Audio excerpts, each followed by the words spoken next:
नमस्कार दोस्तों, स्वागत है आपका अपना YouTube channel PPS education AR में। मैं वीरेंद्र प्रताप सिंह। तो चलिए, वेलकम। आपका बहुत बहुत शुक्रिया, धन्यवाद कि आपने हमारे वीडियो का क्लिक किया थंबनेल पर और आप वीडियो देखने के लिए आ गए हैं। ठीक है, तो चलिए, बातें तो होते ही रहेंगी, बातों का क्या, शुरुआत करते हैं आज के प्रैक्टिस सेट की।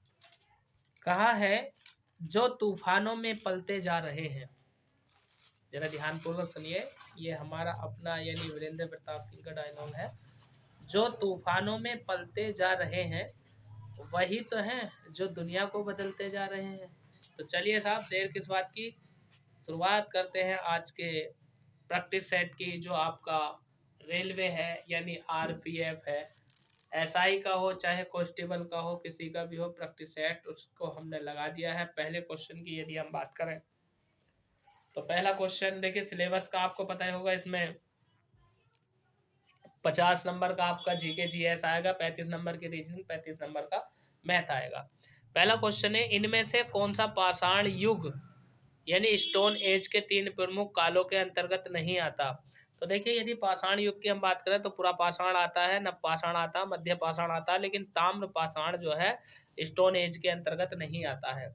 क्वेश्चन नंबर 2 की अगर हम बात करें, प्रसिद्ध सिंधु घाटी सभ्यता, जो सिंधु घाटी स्थल है मोहनजोदड़ो की पहली बार खुदाई किस प्रख्यात भारतीय पुरातत्वविद द्वारा की गई। कुल मिलाकर के यदि मैं ज़्यादा बड़ी बात ना कहूँ तो इतना मुझसे पूछा है हमसे कि जो मतलब मोहनजोदड़ो है, इसकी खुदाई किस भारतीय पुरातत्वविद ने की थी, तो उनका नाम था आर डी बैनर्जी। ठीक है, option number C will be right answer. वही हम बात करें नेक्स्ट क्वेश्चन, क्वेश्चन नंबर 3। इसमें हमसे कहा है कि निम्न में से किस वेद में संगीत से संबंधित ज्ञान संग्रहित है। अरे भैया, सहसा संगीत और सहसा सामवेद। तो ऑप्शन नंबर सी आपका राइट आंसर हो जाएगा, सामवेद को समर्पित वेद है। ऋग्वेद सबसे प्राचीन वेद है, सबसे बड़ा वेद है। भाई हम बात कर रहे हैं क्वेश्चन नंबर 4 की। क्वेश्चन नंबर 4 में हमसे कहा है कि किताबुल हिंद एक किताब जो भारत के इतिहास का उल्लेख करती है, के द्वारा लिखी गई। किताबुल हिंद के लेखक कौन है, ये हमसे पूछ लिया है। तो भैया अलबरूनी साहब जो है ये किताबुल हिंद पुस्तक के लेखक है। वही हम बात करें नेक्स्ट क्वेश्चन, क्वेश्चन नंबर 5। इसमें कहा है, हम्पी का विरूपाक्ष मंदिर किसे समर्पित है। मतलब हम्पी का जो विरूपाक्ष मंदिर है वो किससे समर्पित है। तो ऑप्शन नंबर ए यानी भगवान शिव के लिए समर्पित है। जो हम्पी का विरूपाक्ष मंदिर है ये शंकर जी का मंदिर है। वही हम बात करें नेक्स्ट क्वेश्चन, क्वेश्चन नंबर 6 में हमसे पूछा है कि इनमें से किसे खाने खाना की उपाधि से सम्मानित किया गया है। तो भैया खाने खाना की उपाधि की यदि मैं बात करूं क्वेश्चन नंबर 6 की, तो वो बैरम खां की उपाधि थी, जो अकबर का संरक्षक था। मुगल काल की बात चल रही है। वही हम बात करें क्वेश्चन नंबर 7, तो इसमें कहा है ईस्ट इंडिया कंपनी की स्थापना के समय भारत का शासक कौन था। तो भैया ईस्ट इंडिया कंपनी की जो स्थापना हुई थी वो 16वीं सदी में हुई थी। अकबर उस समय भारत का बादशाह था और मुगल काल का ये शासक था। और अकबर के काल को मुगलों का स्वर्ण काल कहा जाता है, और स्थापत्य का स्वर्ण काल जो है वो शाहजहां को कहा जाता है। ठीक है, आगे हम बात कर रहे हैं, मई 1857 में के नवाब की पत्नी बेगम हजरत महल ने लखनऊ के विद्रोह का नेतृत्व किया था। तो भैया क्वेश्चन नंबर 8 की मैं बात करूं तो अवध है, अवध के नवाब की पत्नी थी बेगम हजरत महल। ठीक है, आगे बात कर रहे हैं क्वेश्चन नंबर 9। इसमें हमसे कहा है 9 में कि किस भारतीय स्वतंत्रता सेनानी ने 1907 ईस्वी में जर्मनी के स्टुअर्टगार्ड में सप्तऋषि नामक झंडा लहराया था। क्वेश्चन नंबर 9 की यदि हम बात करें तो वो थी मैडम भीमाजी कामा यानी मैडम कामा। नेक्स्ट क्वेश्चन नंबर 10 और बस। क्वेश्चन नंबर 10 में कहा है हमसे क्या कि भारतीय संविधान का अनुच्छेद 24 शोषण के विरुद्ध अधिकार से संबंधित है। इस अनुच्छेद के अनुसार किसी कारखाने या खदान में काम करने हेतु सरकार द्वारा निर्धारित न्यूनतम आयु कितनी है। तो भैया वो है आपकी 14 वर्ष। ठीक है ना, हाँ, शोषण के विरुद्ध अधिकार की बात कर रहे हैं। ठीक है, नहीं बच्चों से आप काम नहीं करा सकते, 14 वर्ष से कम कैसे नहीं कराओगे। क्वेश्चन नंबर 15 की अगर हम बात 11 की अगर हम बात करें तो 11 में क्या कहा है, भारतीय संविधान के अनुच्छेद 5 से 11 से संबंधित है। अरे भैया 5 से 11 क्या है? नागरिकता है। भारतीय संविधान का भाग 2 नागरिकता को दर्शाता है। क्वेश्चन नंबर 12, वार्षिक वित्तीय विवरण जिसे बजट के भाग के रूप में प्रस्तुत किया जाता है भारतीय संविधान के किस अनुच्छेद के अंतर्गत आता है? बजट की बात कर रहा है तो ऑप्शन नंबर डी 112, अनुच्छेद 112 की बात कर रहा है। ठीक है ना भाई। हम बात करें नेक्स्ट क्वेश्चन, क्वेश्चन नंबर 13 यानी 13 में हमसे कहा है कि राज्यसभा को नाम से भी जाना जाता है। अरे राज्यसभा की यदि मैं बात करूं तो इसे उच्च सदन भी तो कहते हैं। ठीक है, चलिए निम्न सदन लोकसभा को कहते हैं। क्वेश्चन नंबर 14, भारतीय संविधान का कौन सा अनुच्छेद राष्ट्रपति को सूचना आदि प्रस्तुत करने के संबंध में प्रधानमंत्री के कर्तव्यों से संबंधित है? तो यानी प्रधानमंत्री और राष्ट्रपति के कर्तव्यों की बात कर रहा है तो अनुच्छेद 78, यानी ये प्रधानमंत्री का कर्तव्य है कि वो राष्ट्रपति को प्रशासन के बारे में, देश के शासन के बारे में जानकारी प्राप्त कराए। क्वेश्चन नंबर 15 में कहा है हमसे कि द्विसदनीय विधानसभा का क्या मतलब है? द्विसदनीय विधानसभा का मतलब ये जिसमें क्वेश्चन नंबर 15 की बात कर रहे हैं जिसमें विधायकों को दो अलग अलग विधानसभाओं में बांटा जाता हो, मतलब जहां पर विधानसभा हो और विधान परिषद भी हो। तो वर्तमान में भारत के 6 राज्यों में विधानसभा, जिनमें से एक उत्तर प्रदेश है। चले भाई, उत्तर प्रदेश है आपका, ठीक है, राज्य 6 राज्य है आपका, महाराष्ट्र भी है। क्वेश्चन नंबर 16 की बात करें, संसद और प्रत्येक राज्य के विधानमंडल के सभी चुनावों के लिए तथा राष्ट्रपति और राष्ट्रपति के चुनावों के लिए मतदाता सूची तैयार करने की भूमिका निर्वाह कौन करता है? अरे इतनी बकवास ना करके इतनी कह देता कि मतदाता सूची तैयार कौन करता है। क्वेश्चन नंबर 16 की बात कर रहे हैं, चुनाव आयोग करेगा, और कौन करेगा क्या यार। आगे बात करें क्वेश्चन नंबर 17 की। 17 में कहा है भारतीय संविधान के किस अनुच्छेद में वित्तीय आपातकाल से संबंधित प्रावधान है? अरे वित्तीय आपातकाल की अगर मैं बात करूं तो ऑप्शन नंबर सी 360 में है। तो ठीक है, आगे बात कर रहे हैं क्वेश्चन नंबर 18। इसमें कहा है कि आकाश गंगा की निकटतम स्पाइरल गैलेक्सी कौन सी है? तो आकाश गंगा के जो निकट गैलेक्सी है उसकी बात कर रहा है तो ऑप्शन नंबर सी हो जाएगा, एंड्रोमेडा गैलेक्सी। ठीक है, ये हमारी आकाश गंगा के नजदीक है। क्वेश्चन नंबर 19, पृथ्वी का आकार कैसा है? तो भैया पृथ्वी का आकार है आपका चपटा गोल, जिसे जियोड आकार बोल देते हैं। क्वेश्चन नंबर 20 में क्या कहा है? 20 में कहा निम्नलिखित में से कौन सा अपसादी चट्टानों का एक प्रकार है? तो अपसादी चट्टानों के प्रकार की यदि मैं बात करूं तो वह है बलुआ पत्थर। ऑप्शन नंबर ए आपका राइट आंसर हो जाएगा। Next 21, question number 21। इसमें क्या कहा है कि वायुमंडल में तड़ित द्वारा किस गैस का स्थिरीकरण हो सकता है? तो तड़ित का मतलब होता है बिजली, ठीक है, तो नाइट्रोजन का स्थिरीकरण हो सकता है। Option number B will be right answer. Question number 22, निम्नलिखित में से कौन सा मरुस्थल भारत में स्थित नहीं है? ठीक है, क्वेश्चन नंबर 22 की बात कर रहा है तो देखिए 22 के आंसर की यदि मैं बात करूं तो ये सिंधु घाटी का मरुस्थल भारत में स्थित नहीं है। बाकी सब थार, कच्छ और स्पीति घाटी शीतोष्ण ये भारत में स्थित है। दोस्तों बताओ वीडियो पसंद आ रहा? मैं फालतू की बकवास तो नहीं कर रहा, मैं केवल क्वेश्चन और आंसर की बात कर रहा हूँ। दोस्तों अगर मैं प्रत्येक ऑप्शन के बारे में व्याख्या करने लगूँ ना, जैसे यही है 4 ऑप्शन है, भूटान है, बांग्लादेश है, पाकिस्तान है, म्यांमार है, इन चारों के बारे में मैं अगर व्याख्या करने लगूँ ना तो समझते हो 50 क्वेश्चन जीके के कितने टाइम में होंगे, और फिर 35 क्वेश्चन रीजनिंग के कितने टाइम में होंगे, और फिर 35 ही क्वेश्चन मैथ के कितने टाइम में होंगे। दोस्तों इसलिए मैं चाहता हूँ कि 1 घंटे के अंदर पूरा प्रैक्टिस सेट आपका खींच के इधर को रख दूँ। तो 1 घंटा बहुत बड़ी चीज़ है, जरा जमे तो रहो अभी। मेरा नाम वीरेंद्र प्रताप सिंह है। यदि ये वीडियो आपको पसंद आ रहा हो तो पहले लाइक कर दो, चैनल को सब्सक्राइब भी कर देना भैया। अगर आप पहली बार हमारे चैनल पर जुड़े हैं तो चैनल को सब्सक्राइब कर दो। आपसे कोई रुपया पैसा नहीं मांग रहा हूँ, बस इतना कह रहा हूँ कि भाई अपने भाई को आशीर्वाद दे दो, अपने भाई को भी कामयाब होने के लिए, आगे बढ़ने के लिए मौका दे दो। चैनल को सब्सक्राइब कर दो प्लीज मेरा बच्चा बाबू।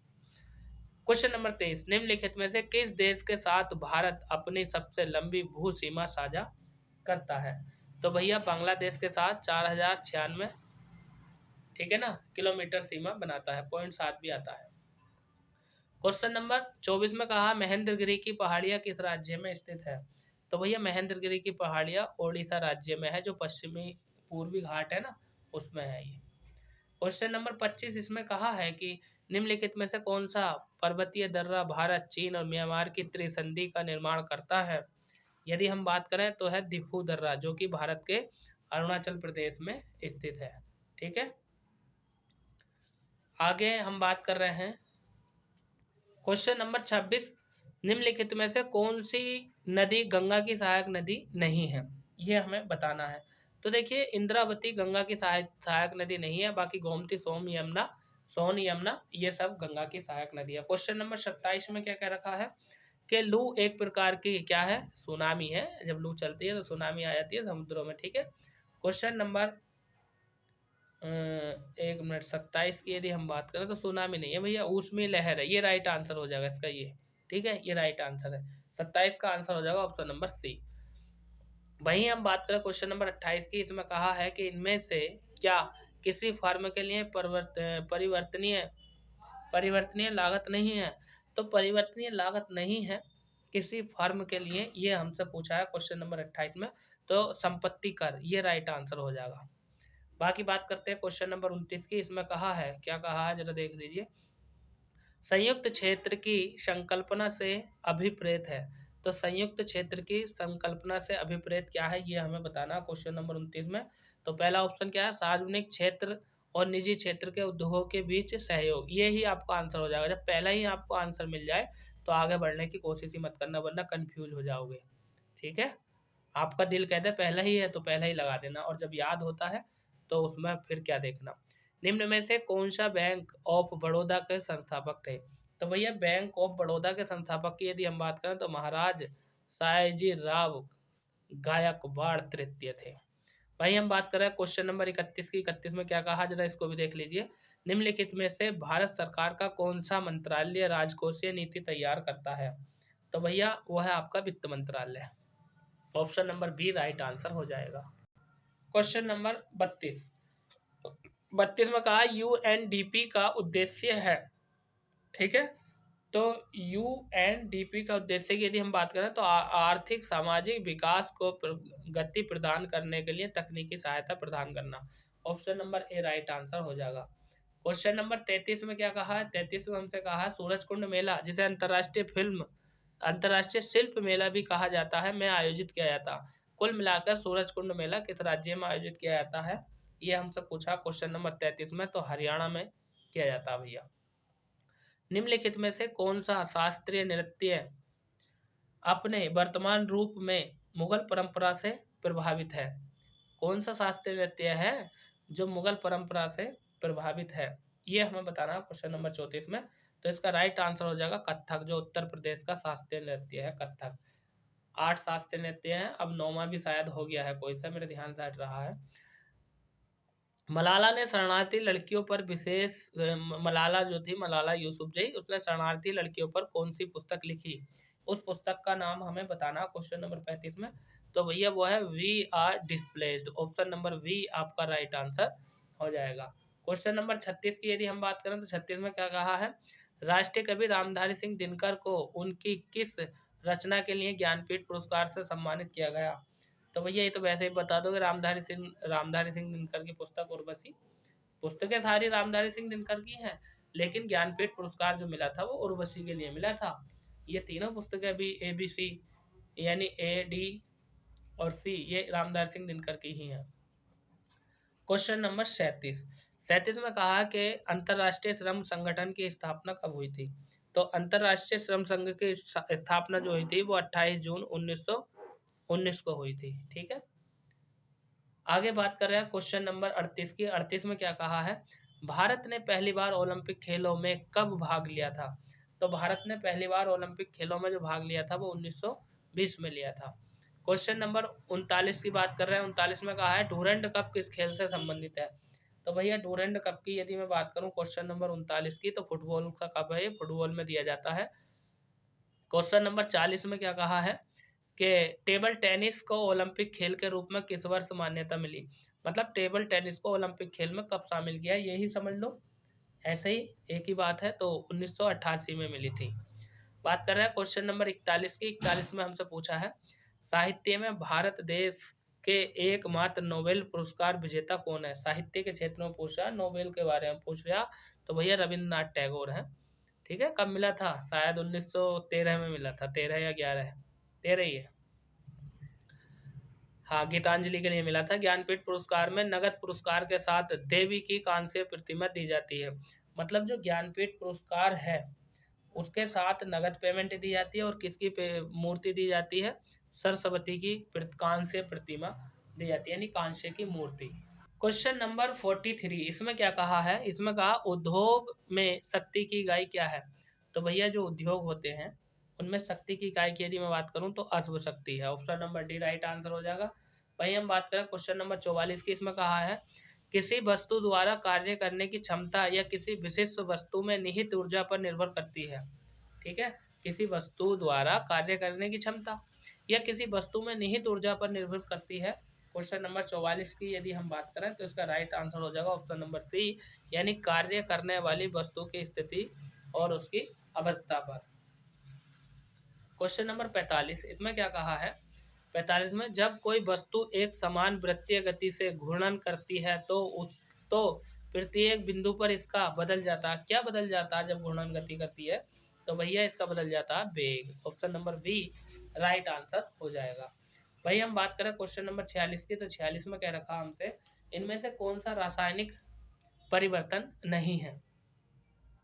तो भैया अम्लीकृत जल का वैद्युत अपघटन, यही रासायनिक परिवर्तन नहीं है। बाकी ये तीनों रासायनिक परिवर्तन है ईंधन का दहन, ऑक्सीकरण लोहे पर जंग लगना और प्लेटिनम तार का जलना। तो 46 का आंसर हो जाएगा ऑप्शन नंबर वी। दोस्तों यदि ये वीडियो आपको पसंद आ रहा हो तो आप चैनल को सब्सक्राइब जरूर कीजिएगा प्लीज़, और अपने यार दोस्तों में शेयर कर दीजिएगा। और हो सकता है कि किसी न किसी प्रैक्टिस सेट के बहुत सारे क्वेश्चन पेपर रखे हुए मिल जाते हैं सेम ऐसे के ऐसे जैसे हम करा रहे हैं। आगे बात करते हैं क्वेश्चन नंबर 47 की। 47 में कहा है हमसे कि तीसरी कक्षा को अरे यार के सेल के रूप में निरूपित करते हैं। क्वेश्चन नंबर 48 में क्या कहा है? जीवित चीटियों पर सॉरी चीटी नहीं, चीजें हैं चीजें जीवित चीजों पर मृदा के प्रभाव का अध्ययन या मृदा विज्ञान की किस शाखा के अंतर्गत किया जाता है? क्वेश्चन नंबर 48 की यदि हम बात करें तो एट्रोफोलॉजी। ऑप्शन नंबर बी आपका राइट आंसर हो जाएगा। भाई हम बात करें क्वेश्चन नंबर 49 की। 49 में क्या कहा है? 49 में हमसे पूछा है कि एक लंबा वृक्ष अपने अपशिष्ट उत्पादों को कहाँ संग्रहित कर सकता है? जो लंबा वृक्ष होता है उसके जो अपशिष्ट होते हैं उनको कहाँ इकट्ठा करता है, कहाँ संग्रहित करता है, ये हमसे पूछा गया है। तो भैया पुराने जाइलम यानी हार्टवुड में। ऑप्शन नंबर ए आपका राइट आंसर हो जाएगा। भाई हम बात करें क्वेश्चन नंबर 51 की। 51 सॉरी 50, देखो ध्यान दो इधर। इसमें क्या रखा है? पहले खाली जगह दे रखी है, इस खाली जगह में क्या आएगा यही हमें बताना है। उत्परिवर्तन यानी म्यूटेशन अनुवांशिक नहीं है। कौन नहीं है? तो दैहिक नहीं है, अनुवांशिक, बाकी सब अनुवांशिक है। तो दोस्तों 18 मिनट में हमने 50 क्वेश्चन खत्म कर दिए हैं। यानी रेलवे यानी RRR RPF के रेलवे जो पुलिस फोर्स होती है उसके लिए, चाहे आपका रेलवे में आपका कोई भी एग्जाम हो, SI का हो, कांस्टेबल का हो, या आगे चल के NTPC की हम बात क्यों ना करते हैं, तो ये विशेष रूप से तो SI और कांस्टेबल के लिए मैं प्रैक्टिस सेट बना रहा हूँ। और अभी SI की परीक्षा 2 दिसंबर से शुरू हो जाएगी। ठीक है, अब हम बात कर लेते हैं रीजनिंग के क्वेश्चन के बारे में।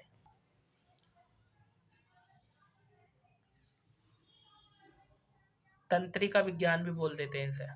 क्वेश्चन नंबर 53, इसमें हमसे क्या पूछा है कि यहाँ पर खाली जगह में ये जो है यहाँ पर कौन सा आएगा? ठीक है, अब देखो मैं थोड़ा सा ऐसा ऊपर कर लेता हूँ इस तरह से। क्वेश्चन नंबर 53 देखो भाई ध्यान दो।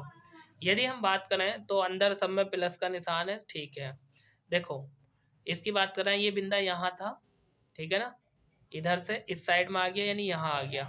अब यदि हम बात करें तो यहाँ से इस साइड में आएगा, यानी ऑप्शन नंबर सी आपका राइट आंसर हो जाएगा। ये देखो सी। आगे बात कर रहे हैं नहीं नहीं नहीं नहीं रुक जाइए, इसमें तो ये है ही ना प्लस का चिन्ह, ये आगा ऑप्शन नंबर यानी क्वेश्चन नंबर 53 की अगर हम बात करें तो एक सेकेंड ऊपर ऊपर, यानी इसका आंसर ये होना चाहिए, डी होना चाहिए इसका आंसर। ठीक है, चलिए आगे बात कर रहे हैं क्वेश्चन नंबर 54 की। देखो ये दिया ऑप्शन नंबर सी में डी, डी ही इसका राइट आंसर हो जाएगा। आगे बात कर रहे हैं क्वेश्चन नंबर 54 की। 54 में क्या कह रखा है जरा इसको भी ध्यानपूर्वक देख लीजिए। 54 में कहा है कि ये जो किट है KIT किट, किट के लिए 20 दे दिया, PRG के लिए 50 दे दिया, के बीच निश्चित संबंध है और वही संबंध ENT 16 और V इसके ये बीच है, वही संबंध इतने के बीच 18 है, तो वो किससे संबंधित होगा। देखो भैया यदि हम बात करें क्वेश्चन नंबर 54 की, तो देखो ये जो दे रखे हैं ना, ये एक दूसरे के विपरीत दे रखे हैं। कैसे? देखो K का विपरीत क्या है, यदि हम बात करें तो K का विपरीत है आपका P, और I का विपरीत है R, और T का विपरीत है आपका G। ठीक है, और इनके आधे आधे कर रखे हैं, सबका योग करके 20 और 11 31, और 31 और 9 कितना, इन सबको जब जोड़ेंगे तो यानी इसका कोड कितना होता है 11, इसका होता है 9, इसका होता है 20, सबको जोड़ेंगे 40, और 40 का आधा कितना हो जाएगा 20 हो जाएगा। ये ही अवधारणा कौन से ऑप्शन में लग रही है, तो भैया ये लग रही है हमें ऑप्शन नंबर इसमें लग रही है। देखो ये है N और U और T। N का T का कितना होता है, T का होता है 20 और U का 21, हाँ, और N का कितना होता है 14। ठीक है, तो क्वेश्चन नंबर 54 की यदि हम बात करें तो इसका राइट आंसर हो जाएगा ऑप्शन नंबर डी। ठीक है, हाँ, किससे रिलेट करेंगे इसे, इसे रिलेट करेंगे आपका इससे। देखो M का विपरीत N, F का विपरीत U, G का विपरीत T, ऑप्शन नंबर डी आपका राइट आंसर हो जाएगा। ठीक है, ये लो डी। आगे बात कर रहे हैं क्वेश्चन नंबर 55 की। 55 में क्या कह रखा है जरा इसको भी सुन लीजिए। 55 में क्या कहा है, देखो 55 में जो है ना, ये शब्दों को तीनों को लिख करके काट लो कि किसका कोड किससे, यू आर माई वर्ल्ड को लिखा गया है काई पो ची यू, और इसको लिखा गया है ये, इसको लिखा गया है ये, तो वर्ड का वो पूछा हमसे कोड। देखो जब इन सबको एक दूसरे से काटोगे ना, जो जो कॉमन चीजें आती हैं, तो कुल मिलाकर के हमारे वर्ड की यदि बात कर रहे हैं तो ऑप्शन नंबर बी यानी PO पो इसका राइट आंसर हो जाएगा। भाई हम बात करें क्वेश्चन नंबर 56 की, तो 56 में क्या कह रखा है जरा इसको भी देख लीजिए। किसी निश्चित कोड भाषा में इसको ये लिखा गया है, इसको ये लिखा गया है, तो इसको क्या लिखा जाएगा, देखो मैं बताता हूँ। देखो इसमें कौन सा नियम लगा रखा, जी का कोड कितना होता है 7, 7 में से 3 घटा दूंगा तो 4 आएगा यानी डी। 12 होता है एल का कोड, इसमें से 3 घटा दूंगा आई आ जाए, मतलब 3 3 माइनस हो रहा है सब में। वैसे ही 16 होता है इसका, 16 इसका 15 इसका 20 इसका 5 इसका 18। ठीक है, 16 में से मैं 3 माइनस करूंगा तो क्या आ जाएगा एम, तो एम इसमें भी है। और वैसे ही लास्ट वाला देख लेते हैं, आर का होता है 18, 18 में से 3 माइनस करूंगा तो ओ, यानी ऑप्शन नंबर ए। सब में आपका 3 3 माइनस हो रहा है। ठीक है, सब में से 3 माइनस कर दो, ऑप्शन नंबर ए आपका राइट आंसर हो जाएगा। वही हम बात करें क्वेश्चन नंबर नेक्स्ट क्वेश्चन है हमारा 57। 57 में क्या कहा है, देखो ये कह रहे हैं निम्नलिखित में से 4 वाद्य यंत्रों में से 3 किसी दृष्टि से एक समान है और एक असंगत है, असंगत का चयन करो।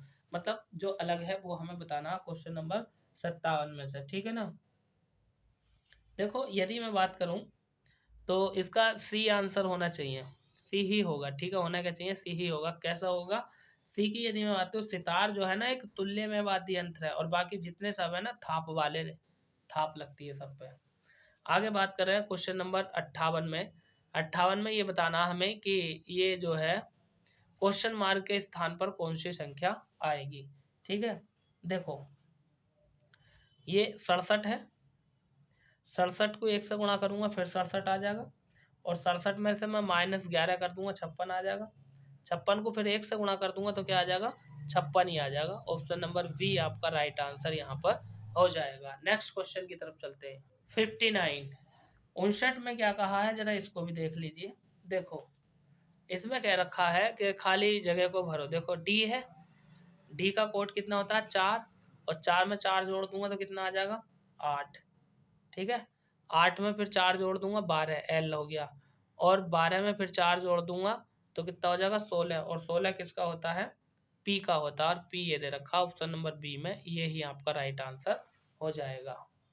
क्वेश्चन नंबर 60 में क्या कहा है, दिए गए प्रत्येक समूह में बराबर के दाईं ओर मौजूद बराबर चिन्ह के बाईं ओर मौजूद दो संख्या पर कुछ गणितीय संक्रियाएं करके प्राप्त की जाती है। तीनों तीनों संख्या समूह के समान पैटर्न का पालन किया जाता है। यदि दिए गए विकल्पों में से उस संख्या का चयन कीजिए जो तीसरे समूह में इतने के स्थान पर आ सकती है। अरे देखो भाई क्या करना, लो इसमें ये बताना है तुम्हें कुल मिलाकर के कि 6 और 8 से 12 आया, 9 और 8 से 18 आया, तो 6 और 10 से क्या आएगा ये हमें बताना है। और यदि मैं बात करूं तो ये क्वेश्चन नंबर 60 है। देखो कैसे, 6 की और 8 की गुणा कर दूंगा, 6 अट्ठे 48, 48 को 4 से भाग दे दूंगा, कितना आ जाएगा 12। वैसे 9 की और 8 की गुणा करूंगा, 9 अट्ठे 72, 72 को मैं 4 से भाग दे दूंगा तो कितना आ जाएगा 18। और 6 60, 60 को अगर मैं 4 से भाग दे दूंगा तो कितना आ जाएगा बताइए, 15 चौका 60। तो आपका आंसर ऑप्शन नंबर बी हो जाएगा। ठीक है, हाँ 15 आंसर आएगा। नेक्स्ट क्वेश्चन की बात करते हैं। नेक्स्ट क्वेश्चन हमारा इस प्रकार है, क्वेश्चन नंबर है आपका 61। बताइए 61 कैसा होगा।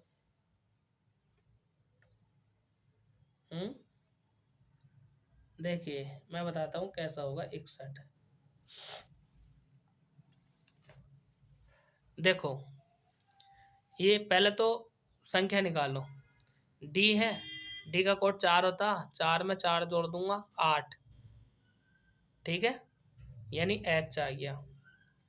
एच में फिर मैं 8 जोड़ दूंगा तो कितना आ जाएगा पी। अब आगे कुछ संख्या पूछे हमसे, संख्या देखो 4 है, 4 से 22 कैसे बना, ये देखो 4 से 22 कैसे बना। तो पहले एक काम करो, 4 से बना दिया इन्होंने 8, ठीक है ना, 4 से बना दिया 8, और 8 से क्या बन जाएगा आपका 8, ये दे दिया 4 22 8, और मेरे ख्याल से यहाँ पर 24 आना चाहिए। सही है, 8 या 24, 24 ही आंसर आएगा। ऑप्शन नंबर बी आपका राइट आंसर हो जाएगा। देखो 62 में क्या कहा है, 62 में हमसे कहा है कि शीला प्रातःकाल सूर्य की ओर मुंह करके खड़ी है, मतलब पूरब दिशा खड़ी है भैया, सूरज पूरब से ही तो निकला है। प्रातःकाल सूर्य की ओर चलना प्रारंभ करती है, मतलब उत्तर की ओर चलेगी वो।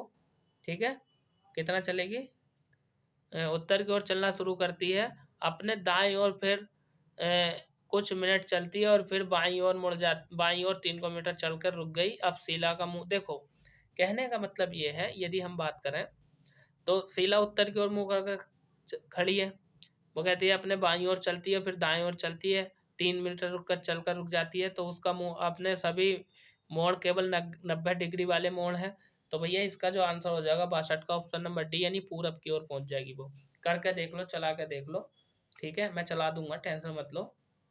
आगे बात कर रहे हैं नेक्स्ट क्वेश्चन की, क्वेश्चन नंबर 63। इसमें क्या कहा जरा इसको देख लीजिए। 63 में हमसे क्या कहा है, दिशा दूरी वाला सवाल है भैया, कुछ नहीं करना है इसमें भी, जैसे अभी 62 करा इसी तरह से चला कर देखो 50-50 मीटर जब चलाओगे। क्वेश्चन नंबर 63 की बात करना है तो उत्तर पश्चिम इसका ये आंसर हो जाएगा। ठीक है, स्क्रीनशॉट ले लो स्क्रीनशॉट ले लो और करके देखो खुद से। ठीक है, आगे बात कर रहे हैं क्वेश्चन नंबर 64 की। 64 में क्या कहा जरा इसको देख लीजिए। 64 में क्या रखा हमसे कि रिश्ते वाला सवाल है, रिश्ते वाला है क्या, नहीं रिश्ते वाला 64, अमरूद अंगूर के पिता का इकलौता भाई है अरे भाई फलों के नाम दे दिए, फलों के। अमरूद अंगूर के पिता का इकलौता भाई है, आम सेब की माँ है, सेब कीवी का भाई है, सेब के नाना नानी की पत्नी अंगूर की दादी भी है। आम का अमरूद से क्या संबंध है बताओ। आदमियों की जगह आम अमरूद दे दिए तो बहन लग जाएगी उसकी है ऑप्शन नंबर बी बहन ही लगेगी। पढ़ के देखो, सवाल इजी है, हो जाएगा। आगे देखो क्वेश्चन नंबर 65 में क्या कह रखा है। 65 में यदि हम बात करें तो 65 में हमसे कहा है, क्या कहा है कि P प्लस क्यू का अर्थ है P क्यू की पुत्री है, और P और गुणा क्यू का अर्थ है P क्यू का पुत्र है, P माइनस क्यू का अर्थ है P क्यू की पत्नी है। तो हमें इनमें चिन्हों का यूज करना है। देखो कैसे करेंगे मैं बता देता हूँ आपको। अभी क्वेश्चन नंबर है हमारा 65। देखो इसमें कह रहा है क्या, P प्लस क्यू का अर्थ क्या है, P क्यू की पुत्री है, ठीक है ना। P तो अब ये करना ए बी की पुत्री है, ठीक है ना, ए बी की पुत्री है। तो यहाँ पर बनाओ अपना क्या बनाना है तुम्हें, यहाँ पर बना लो वो बी, और बी पुत्री है किसकी, बी पुत्री है ए की। तो बी पुत्री है ए की, लो ए को ऊपर रख दो, ये पुत्री हो गई है ना। चलो अब यदि हम बात करें तो इसमें आ जाओ बी माइनस सी में, तो ये कह रिया है कि पी क्यू की पत्नी है, यानी बी सी की पत्नी है, ठीक है ना। तो ये जो बी है ये पत्नी है किसकी, सी की। ऐसे लेकर जब चलाओगे और आगे कह दिया सी गुणा डी, तो इसमें क्या कह रखा है कि पी क्यू का पुत्र है, पी क्यू का पुत्र है, तो इसको ऊपर चला दो भैया, डी पुत्र आ जाएगा इसका। अब देखो इसमें क्या आंसर बैठेगा इसका सटीक, ऑप्शन नंबर डी, यानी ए डी के पुत्र की बहन है, ये राइट आंसर हो जाएगा। ऑप्शन नंबर डी, देखो निशान दिख रहा है नहीं, चलो बॉल पेन यूज करे करूंगा अब मैं। 66 की बात कर रहे हैं, यदि ए घटाव को दर्शाता है, बी गुणन को दर्शाता, देखो सी भाग को दर्शाता है, डी जोड़ को दर्शाता है, यहाँ सबको मान रख दो, यानी क्या समीकरण बनेगी, देखो मैं बना के दिखा देता हूँ तुम्हें। ये कह रहा 3, ए किसको दर्शा रहा है भैया, ए दर्शा रहा है, यानी बी दर्शाता गुणा को, तो 3 गुणा 4, फिर आगे आ जाएगा 5, और फिर आ जाएगा -6, ब्रैकेट बंद। फिर सी किसको दर्शा रहा, सी दर्शा रहा भाग को, और भाग, और इसकी जगह आ रहा बराबर क्वेश्चन मार्क, ठीक है, भाग 1 भी तो है यहाँ पर 1। जब इस समीकरण को आप हल करोगे तो आपका आंसर आ जाएगा 11, ठीक है, हल करके दिखा देंगे अभी, टेंशन मत लो। बस ए की जगह वो, बी की जगह वो, ये चिन्ह रख दो सारे, आपका आंसर आ जाएगा। Next question, question number 67। 67 में क्या कहा जरा देखिए इसे, ये कह दिया है 67 में, चलो भाई क्या कह रहा है 67 में, देखो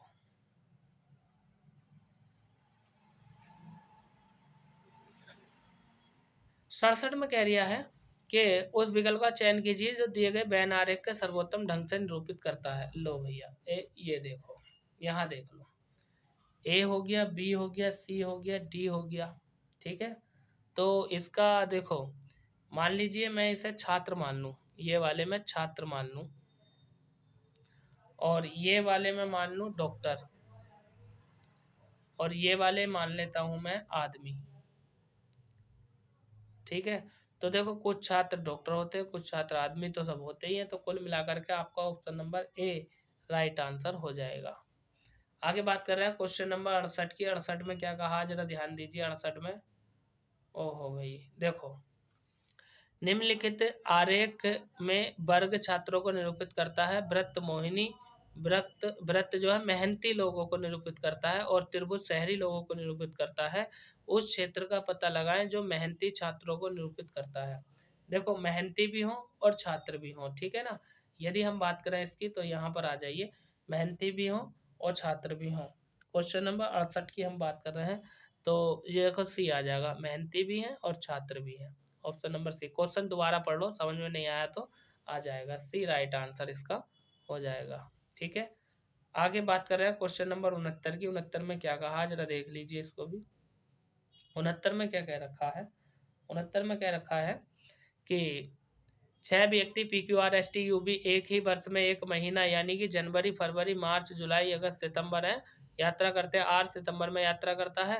R और T के बीच में केवल एक व्यक्ति यात्रा करता है। U और P के बीच में कोई भी व्यक्ति यात्रा नहीं करता है। P U के बाद वाले महीने में यात्रा करता है। P और S के बीच 2 अधिक व्यक्ति यात्रा करते हैं, तो इनमें से कौन जुलाई में यात्रा करता है। देखो मैं करके दिखाता हूँ तुम्हें।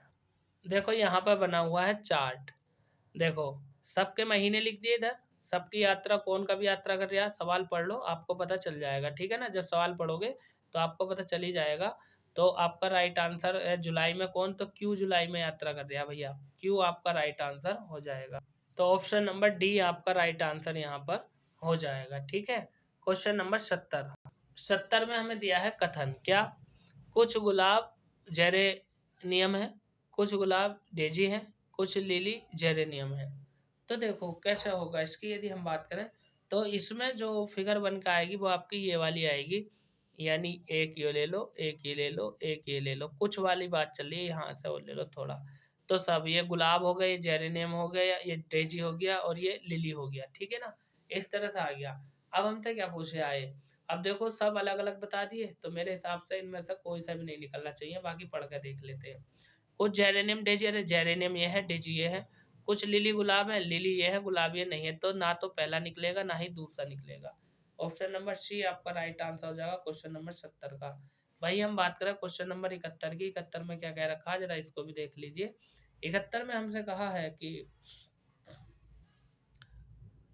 कथन है, धर्म हमें अपने जीवन को जीने के मार्गदर्शक सिद्धांत सिखाता है। मतलब जो धर्म है हमें अपने जीवन को जीने के मार्गदर्शक सिद्धांत सिखाता है। निष्कर्ष क्या है?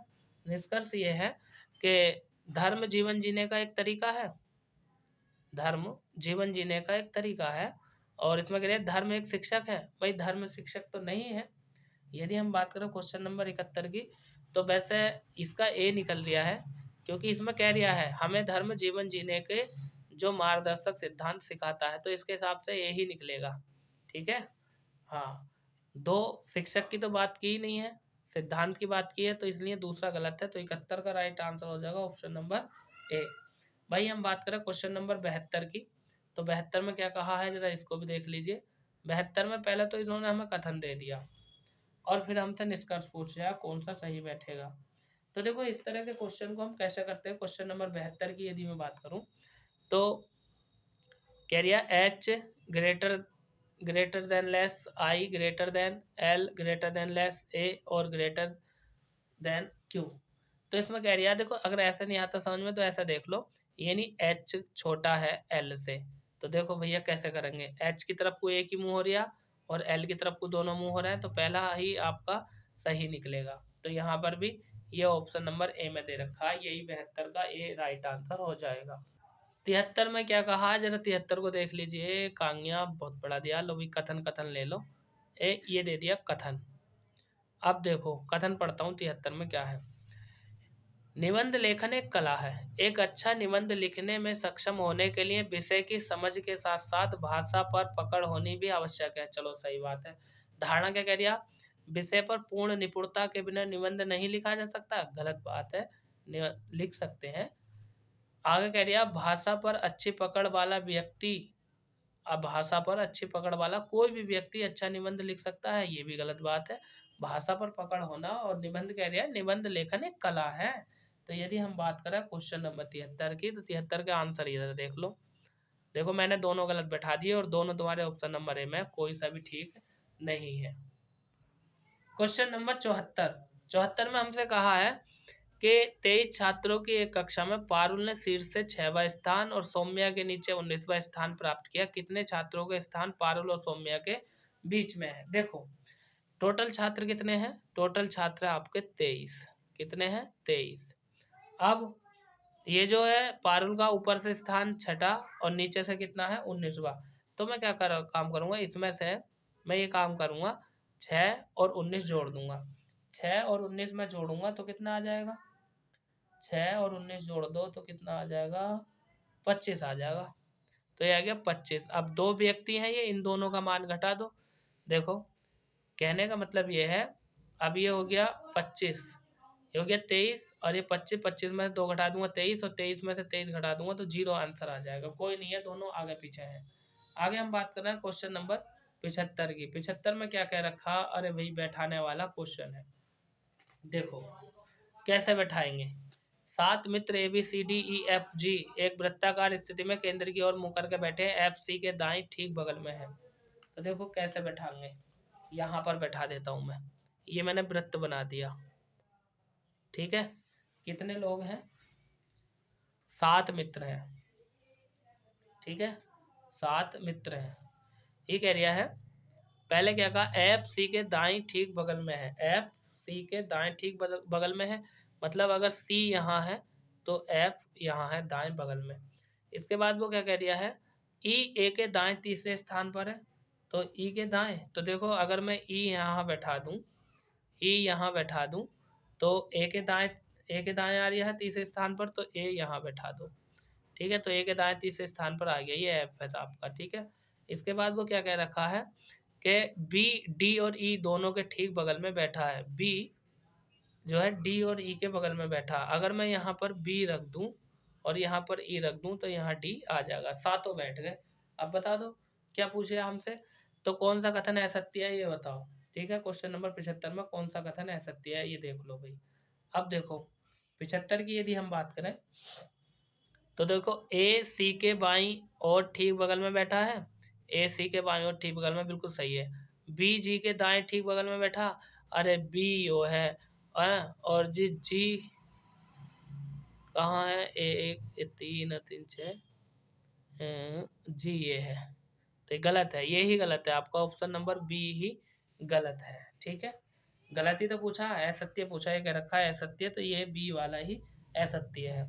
आगे हम बात कर रहे हैं क्वेश्चन नंबर 76 की। देखो 76 में क्या कहा है, 76 में कह रही है संख्या 46,734 के अंकों में प्रत्येक को बाईं और दाईं ओर से आरोही क्रम में व्यवस्थित किया जाता है, फलतु संख्या की तुलना में अंकों की स्थिति बदल जाएगी।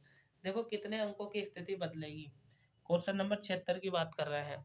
तो देखो इन्हें ये संख्या है, इसके अंकों को बाएं एवं दाएं की ओर से आरोही क्रम में लिखो और संख्या की तुलना में अंकों की स्थिति बदल जाएगी। कितने, 5 की बदलेगी, 5 होगी क्योंकि क्रम में आगे पीछे लिखेंगे ना हम। एक बार पलट के देखो, पहले छोटा फिर उससे बड़ा फिर उससे बड़ा फिर उससे बड़ा, तो क्वेश्चन नंबर 76 का राइट आंसर आ जाएगा ये। कैसे देखो, देख लो इधर ये संख्या दी है 46 यानी 4 6 7 3 4। जब मैं इन्हें लिखूंगा तो पहले सबसे छोटा क्या आएगा 3, फिर 4 फिर 4 फिर 6 और फिर 7, तो सबकी स्थिति बदल गई ना।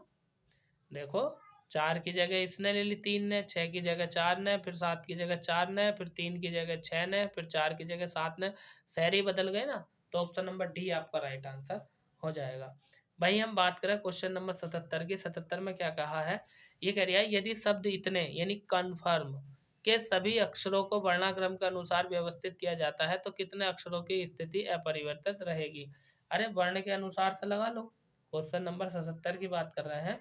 तो देखो ये है, पहले सी लगाओ, सी के बाद क्या लगेगा, आई लगेगा, नहीं नहीं सी के बाद देखो वर्ण के अनुसार लगाओ ना, पहले सबसे छोटा फिर उससे बड़ा फिर उससे बड़ा, यानी पहले लिखोगे सी, सी से बड़ा कौन है, सी से बड़ा है एफ, एफ से बड़ा कौन है आई, आई से बड़ा कौन है, आई से बड़ा है एन, और एन से बड़ा कौन है, नहीं ये एम आएगा पहले, एम, एन का 13 होता है ना, फिर आएगा एन, ठीक है ना, और फिर आएगा ओ, फिर आएगा आर।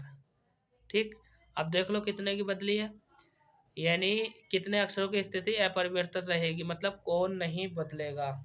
ठीक है, तो इसमें सी की स्थिति नहीं बदलेगी, सी शुरू में, पहले भी शुरू में था अब भी शुरू में है, तो मतलब ए एक आंसर आ जाएगा, option number B right answer हो जाएगा।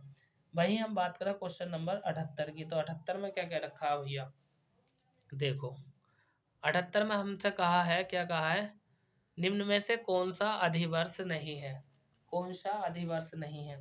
तो ये अधिवर्ष का मतलब होता है लीप ईयर, लीप ईयर मतलब जो मतलब 400 से विभाजित हो जाए, जिसमें फरवरी जो है वो 29 दिन की होती है, तो इसमें जो है आपका ये 2600 अधिवर्ष नहीं है, बाकी सारे अधिवर्ष हैं। 400 से भाग दे लो, 400 से भाग दे कर देख लो, पता लग जाएगा।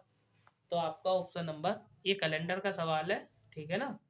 यदि देखो इसे मैं 400 से भाग दूंगा तो 22 आएगा, और अगर मैं इसे 4800 को 400 से भाग दूंगा तो 12 आएगा, 2600 को भाग दूंगा तो 12 नहीं आएगा, और इसे भाग दूंगा तो सबको पूरा पूरा चला जाएगा, इसे पूरी भाग नहीं जाएगी 400 से, इसलिए ये ही है।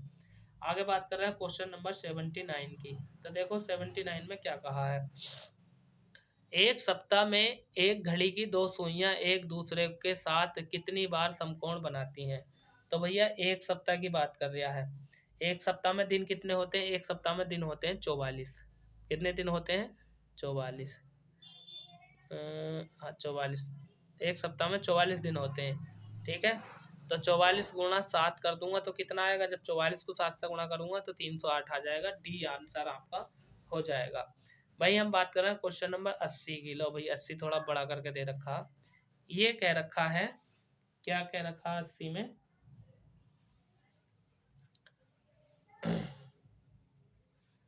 ये कह रहे हैं दी गई आकृति को बनाने के लिए पारदर्शी शीट पर निम्नलिखित में से किस आकृति का काट कर उपयोग किया जा सकता है। मतलब इस आकृति को बनाने के लिए किसका काट के प्रयोग किया जा सकता है। अब आकृति नीचे देख लो, आकृति कौन कौन सी है ये, तो भैया मेरे ख्याल से देखो, पहले ये ऐसा जा रहा और फिर ऐसा आ रहा, तो ये भी तो है, पहले ऐसा जा रहा फिर ऐसा आ रहा, तो यानी ये राइट आंसर हो जाएगा सी। और सी पार्ट कौन से ऑप्शन में दे रखा, C part option number D में दे रखा। देखो ये भी लोचा है, सी पार्ट में कौन सा ऑप्शन दिया है, बी, मतलब ये वाला, और डी पार्ट में दिया है आपका राइट आंसर ये वाला। नेक्स्ट क्वेश्चन की बात करते हैं। 81 में हमसे कहा है कि दिए गए चित्र में त्रिभुजों की संख्या बताओ। लोग इनका देख लो, देखो तो भैया कंप्लीटली अगर हम बात करें तो ये देखो पूरा बड़ा वाला त्रिभुज एक, बड़ा वाला त्रिभुज ये दो, और ये क्या पूरा तीन ये बन गए, और भैया तीन ही इसमें बनना है, तीन वो तीन ये छः हो गए, और भैया आप छोटे छोटे देख लो, 7 8 9 10, और एक ये बन गया 11, एक ये बन गया 12, और एक ये बन गया यहाँ से लेकर के यहाँ तक 13, और एक ये यहाँ से यहाँ तक, मतलब 11 12 13, हाँ 13 ही बनेंगे। इसमें ऑप्शन नंबर डी आपका राइट आंसर हो जाएगा। क्वेश्चन नंबर 82 में क्या कह रखा, देखो भैया अगर ये वाली आकृति को मैं दर्पण में देखूंगा, मतलब शीशे में देखूंगा, तो कैसी दिखाई देगी, और शीशे में हमें दिखाई देता थोड़ा सा उल्टा। क्वेश्चन नंबर 82 की यदि हम बात करें तो इसका राइट आंसर क्या होगा, बताओ चलो। 82 का राइट आंसर हो जाएगा आपका ऑप्शन नंबर डी, दाएं का बाएं, बाएं का दाएं, ऊपर का नीचे, ये ऑप्शन नंबर यानी कौन सा हो जाएगा, रुक जाओ रुक जाओ, नीचे कर लूँ मैं थोड़ा, ऑप्शन यहाँ पर दे रखे हैं इनने, तो ये हो जाएगा ऊपर का नीचे, नीचे का ऊपर, यानी ए वाला बनेगा। अब ए वाला देख लो कौन से ऑप्शन में दे रखा, डी में दे रखा हमें ये, ठीक है, यही तो लोचा है। आप सोचोगे ऑप्शन नंबर ए लगा दूं, अरे ए में तो बी दे रखा है, ये ए वाला ऑप्शन इसमें दे रखा है डी में। आगे बात कर रहे हैं क्वेश्चन नंबर 83 की, यानी 83 की। तो 83 में कह रिया है कि ये वाली जो संख्या है, ये जो लिख रखा है ENCOURAGEMENT, शब्द के दर्पण प्रतिबिंब को दर्शाता है, मतलब अगर हम इसे दर्पण में देखेंगे तो हमें कैसा दिखाई देगा। क्वेश्चन नंबर 83 की बात कर रहा हूँ, तो भैया देखो टी तो ऐसे ही रहेगा, मतलब उल्टा दिखेगा, दाएं का बाएं, बाएं का दाएं हो जाएगा। 83 का राइट आंसर बैठेगा आपका ऑप्शन नंबर ए, ठीक है, ये बैठेगा ए, राइट आंसर हो जाएगा। भाई हम बात करें क्वेश्चन नंबर 84 की, 84 में क्या कह रखा है, जरा ध्यान दीजिए इस पर। 84 में कह रखा कि 29Q8R56 है, ठीक है, तो इसका मतलब इन्होंने क्या करा है, और बराबर 176। देखो 29 की अगर मैं 8 से गुणा कर दूं, 29 की अगर मैं 8 से गुणा कर दूं तो मेरा आ जाएगा 29 अट्ठे 232, और 232 में से मैं 56 घटा दूंगा तो 176 आ जाएगा। कुल मिलाकर के इन्होंने क्या कर रखा, गुणा कर रखी है भैया। तो वैसे ही तुम 84 को 5 से गुणा कर दो और 13 घटा दो, और ऐसे 51 को 3 से गुणा कर दो और 46 घटा दो, ठीक है। 51 को, ये जो 51 है इसे 3 से गुणा कर दो, ठीक है, तो 51 को 3 से गुणा करूंगा तो कितना आएगा, 51 तिया 153 आ जाएगा, और 153 में से 46 घटा दूं तो कितना आ जाएगा, 107 आ जाएगा। ऑप्शन नंबर डी आपका राइट आंसर बैठेगा। भाई हम बात करते हैं क्वेश्चन नंबर 85 की। तो 85 में क्या क्या रखा है, जरा इसको भी सुन लीजिए ध्यान पूर्वक। 85 में कहा है भैया कि यह JUNCTION जंक्शन को 4 विभिन्न कूट भाषाओं में निम्नानुसार लिखा जाता है। चलो ऐसे लिख दिया, ऐसे लिख दिया, ऐसे लिख दिया, ठीक है। आगे क्या कह दिया, ध्यान दो, आगे हमसे ये कह दिया है कि इनमें से किस कूट भाषा में शब्द इतने को इतने में लिखा जाएगा, मतलब जैसे इसको ये लिख दिया पलट पलट कर, तो ऐसे ही इसको किस कूट भाषा में लिखा जाएगा, ठीक है। तो इसके आंसर की यदि हम बात करें क्वेश्चन नंबर 85 की, तो देखो ऑप्शन ये है, पहली कूट भाषा में लिखा जाएगा, कूट भाषा 2। देखो ये 2 को देखो, यहाँ पर आ जाओ, देखो पलट पलट के जैसे ये लिख रखे हैं इन्होंने, इसी तरह से आपको लिखने हैं। और यदि हम बात करें तो इनमें विपरीत लिख रखा है, देखो जे का विपरीत एल, यू का विपरीत ये इन सब के विपरीत लिख रखे हैं, ऐसे तुम भी इनके विपरीत लिख दियो, आपका राइट आंसर आ जाएगा ऑप्शन नंबर वी। तो दोस्तों ये तो था हमारा जीके जीएस और रीजनिंग को लेकर के प्रैक्टिस सेट। अब यदि मैं बात करूं मैथ की, तो मैथ का वीडियो हम अलग से डालेंगे। देखो ये आ गया मैथ, मैथ का प्रैक्टिस सेट हम अलग से डालेंगे, ठीक है ना। कैसे डालेंगे देखो सुन लो। अभी 2-3 क्वेश्चन करा देता हूँ, दिखा भी देता हूँ मैथ किस प्रकार से आएगा तुम्हारा आरपीएफ में, एसआई में और कॉन्स्टेबल में, ठीक है। जैसे यदि 11 अंकों की संख्या ये 72 से विभाजित हो तो के बराबर नहीं है पी के, तो 3k + 2p का मान क्या होगा। देखो इसे कैसे करेंगे क्वेश्चन नंबर 86 को। इसमें यदि हम बात करें 72 से विभाज्य संख्या देख लो, 72 से विभाज्य संख्याओं की यदि हम बात करें तो या तो 8 होगी या 9 होगी, ठीक है ना। और 8 और 9 के नियम क्या लगते हैं भैया, 8 और 9 के नियम तुम्हें सीखने पड़ेंगे। कुल मिलाकर के यदि मैं बात करूं तो सॉल्व करने का क्वेश्चन है ये, और सॉल्व जब हम करेंगे तो काफ़ी बड़ा हो जाएगा। और यदि मैं बात करूं तो इसका राइट आंसर 13 आना चाहिए मेरे हिसाब से, ठीक है। तो देखो दोस्तों, मैथ को मैं बाद में हल करूंगा, मैथ को अलग से हल करके बताऊंगा। फिलहाल तो हमने जीके का और रीजनिंग का प्रैक्टिस सेट डाला है ये। तो कैसा लगा आज का प्रैक्टिस सेट आपको। इलाहाबाद का नाम आ रहा है क्योंकि इलाहाबाद हाई कोर्ट का भी तो प्रैक्टिस सेट डाल रहे हैं ना हम, इलाहाबाद हाई कोर्ट के भी प्रैक्टिस सेट डाल रहे हैं, इसलिए उसी का नाम याद आ रहा है। लेकिन ये प्रैक्टिस सेट आप रेलवे का यानी आरपीएफ एसआई के लिए और कांस्टेबल के लिए, फिलहाल एसआई का पेपर नज़दीक है तो एसआई का ये प्रैक्टिस सेट है। तो दोस्तों मेरा नाम वीरेंद्र प्रताप सिंह है। यदि आपको ये वीडियो पसंद आया हो तो चैनल को सब्सक्राइब करें, वीडियो को लाइक करें और अपने यार दोस्तों में सभी में शेयर कर दें। नेक्स्ट प्रैक्टिस सेट में फिर आपसे मुलाकात होगी, उसमें मैं आपको मैथ सोल्व करके दिखाऊंगा। और अगर आप चाहते हैं कि मैं रोज आपको इसी तरह का प्रैक्टिस सेट दूं तो आप कृपा करके वीडियो को लाइक कीजिए और चैनल को सब्सक्राइब जरूर कीजिए। तो दोस्तों अगले प्रैक्टिस सेट में मुलाकात होगी, तब तक के लिए शानदार जबरदस्त जिंदाबाद। Thank you very much. Math तो सोल्व कराऊंगा ही भैया, देखो ये मैथ का क्वेश्चन है, इस तरह से आएगा। आरपीएफ में मैथ देख लो कैसे कैसे क्वेश्चन है, ना हल्का है ना भारी है, लेकिन फिर भी ठीक ठाक है ना। इस तरह का मैथ आएगा, देख लो आप देख सकते हो। टोटल जो है 120 क्वेश्चन आएंगे, 35 आएंगे आपके मैथ के और 35 आएंगे आपके रीजनिंग के, और बाकी 50 क्वेश्चन आएंगे आपके जीके जीएस के, ठीक है। इस तरह का मैथ आएगा, लो एक झलक देख भी लो, मैथ की झलक दिखला जा एक बार, आ जा आ जा आ जा, है ना। भैया दरोगा रेलवे में ऐसे ही नहीं बना जाएगा, मेहनत करनी पड़ेगी, मेहनत करोगे तभी तो आप दरोगा बनोगे। देखो सैलरी कितनी अच्छी है, विभाग कितना अच्छा, आना जाना सब रेलवे की तरफ से फ्री रहेगा, आपका किराया भाड़ा, ठीक है। मैथ सोल्व कराऊंगा मैं आपको अगले प्रैक्टिस सेट में, मैथ भी सोल्व कराऊंगा, टेंशन मत लो। फिलहाल हमने जीके रीजनिंग और आपका जो है मतलब जीके रीजनिंग का प्रैक्टिस सेट डाला है। अगले प्रैक्टिस सेट में मैथ भी सोल्व कराऊंगा, देखो किस तरह का मैथ आएगा एसआई में, रेलवे के, कांस्टेबल में। देखो आप अगर हल करना चाहते हैं तो इनको हल कर सकते हैं, इसका स्क्रीनशॉट लो हल करो, ठीक है। मैं अभी केवल आपको एक झलक दिखला रहा हूँ मैथ की कि इस तरह का मैथ आएगा आपका रेलवे की भर्ती में। देखो ना ही तो मैं इसे नॉर्मल कह सकता, ना ही मैं इसे हार्ड कह सकता, लेकिन मिडिल क्षेत्र का है, लेकिन फिर भी हार्ड है थोड़ा सा है।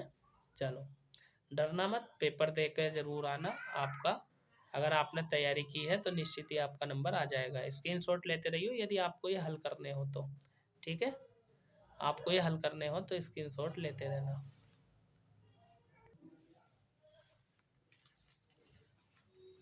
तो ठीक है दोस्तों, आज के लिए इतना ही। नेक्स्ट प्रैक्टिस सेट में आपसे बहुत जल्दी मुलाकात होगी, उसमें हम मैथ भी हल करेंगे। फिलहाल ये जीके का और रीजनिंग का प्रैक्टिस सेट है। भाइयों मेरी आपसे रिक्वेस्ट है, एक निवेदन है कि आप जो है चैनल को सब्सक्राइब जरूर कर दें प्लीज़। यदि आप चैनल को सब्सक्राइब करेंगे तो हमें भी हमारा टारगेट मिलेगा। आप जानते ही हैं यूट्यूब पर सब्सक्राइबर पूरे करने होते हैं, वॉचिंग टाइम पूरा करना होता है, ठीक है। तो वो आप सब लोगों के प्यार से ही सब आगे होगा, हमारा भी हौसला बढ़ेगा, तभी हम आगे को कंटिन्यू हो सकेंगे, ठीक है। हाँ देखो